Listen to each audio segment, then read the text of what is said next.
On July 3, 1976, Israel launched the most daring, complicated, long-range, logistically challenging, and politically volatile hostage rescue in history. The raid made history in more ways than one, and proved to the world the lengths that Israel would go to rescue its citizens. Books would be written about the event and films were made. They were well received, such as The Public Interest and the mission's worldwide notoriety, its audacious nature, and unqualified success. What caused the raid on Entebbe? How did Israel manage to execute such an elaborate plan? What was the end result? Hello, I'm Colin Heaton, military veteran, historian, and author, and on this episode of Forgotten History, we will cover the most daring hostage rescue ever recorded in history, the raid on Entebbe.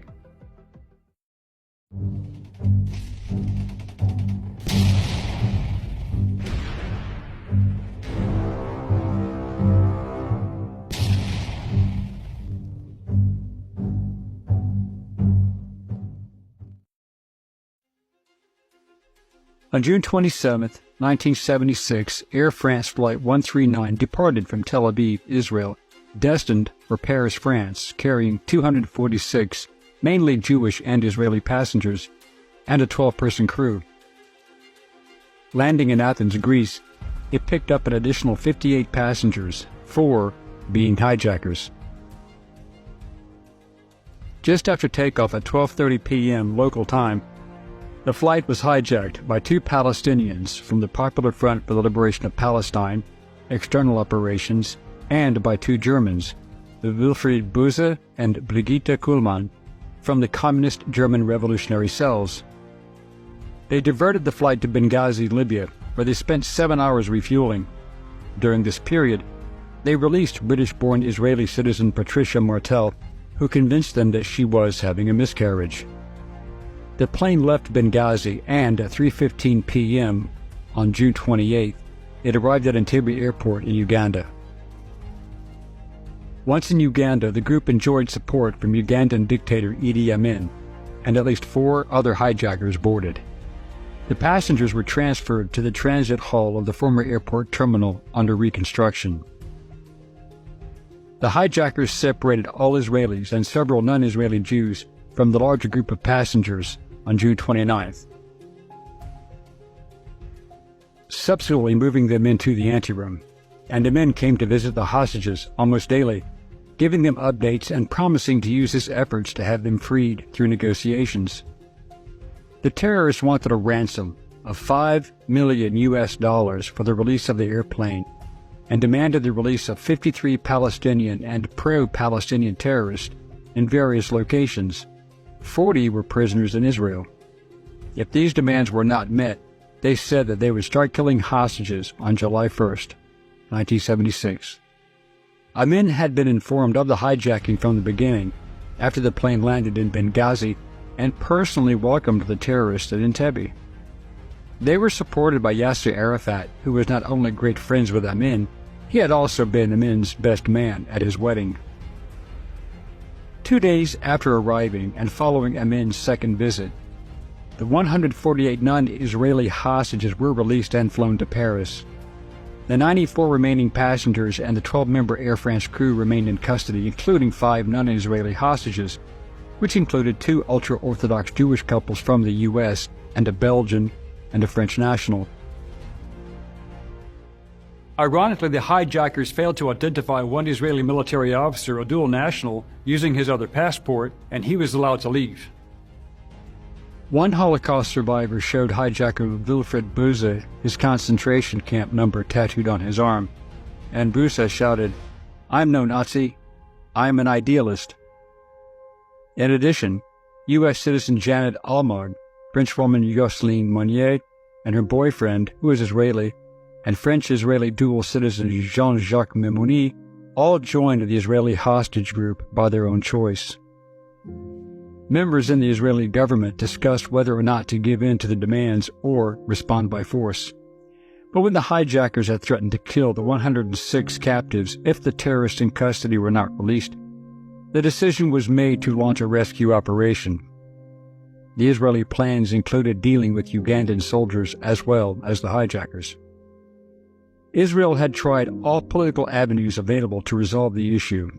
It was reported that Israel was willing to release the prisoners in exchange if the military option was ruled out.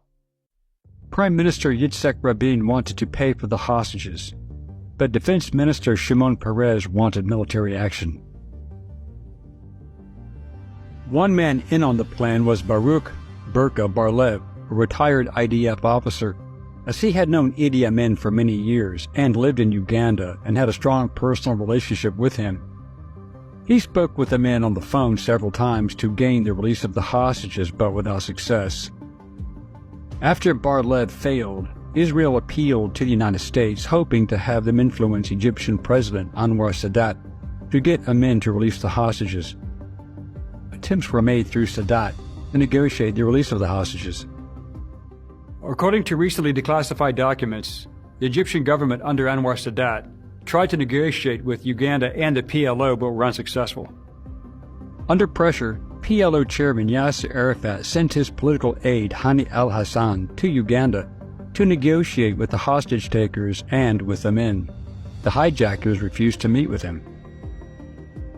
At the July 1st deadline, the Israeli cabinet offered to negotiate with the hijackers to extend the deadline to July 4th.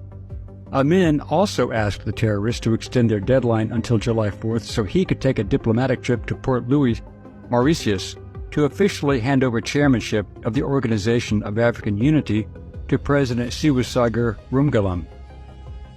This was an unexpected bonus to the Israelis, since the extension allowed Israeli commandos enough time to get to Entebbe. On July 3rd at 1830, the Israeli cabinet approved the rescue mission presented by Major General Yekutiel Adam and Brigadier General Dan Shamran. Shamran was appointed as the operational commander. He and his commandos had been preparing the entire time, just in case they were given the green light. Codenamed Operation Thunderbolt was to begin at nightfall on July 4th, 1976, when Israeli C-130 Hercules transports flew 100 commandos over 2,500 miles to Uganda. But part of the planning required a solution, and that was refueling the C-130s on the return leg of the trip. The Israelis did not have the ability to aerially refuel the aircraft. They appealed to several East African nations, including Kenya, which was the most logical choice. All the nations contacted were sympathetic but unwilling to help fearing retribution by Amin or the Palestinians. The Israeli government managed to get the British government involved through Sir Maurice Oldfield, who was then chief of MI6. He contacted the Kenyan Minister of Agriculture, Bruce Mackenzie, who was a longtime contact. Mackenzie convinced Kenyan President Jomo Kenyatta to allow Mossad to gather critical intelligence in country prior to the operation and to allow the commandos to land and refuel at what is today Jomo Kenyatta International Airport in Nairobi. The Mossad managed to get the blueprints for the new airport, which had been built by one of the Israeli construction firms, Solel Bonet, that Amin had thrown out of the country a few years earlier. They also spoke with some of the released hostages and were able to obtain the location of the hostages still in custody and detailed information about the numbers and types of weapons carried by the terrorists and Ugandan soldiers. According to the information, the army and hundreds of civilians, including those who had built the original structure, rapidly built a partial replica of the airport terminal. They rehearsed their actions from disembarkation from the aircraft to contact to extraction day and night. Due to all of the back-channel diplomatic traffic, Uganda's ambassador to Lesotho, Isaac Lamago, while in Nairobi, apparently overheard some Kenyan Air Force officers openly discussing the possibility of Israeli action, and Kenya receiving compensation for the assistance. Lamago forwarded that information to Ugandan military commander Isaac Meliamungu. However, astonishingly, Meliamungu did not inform Amin or even act on the information and dismissed the unverified report as gossip and ghasia or rubbish. According to Amin's son, Jafar Remo, the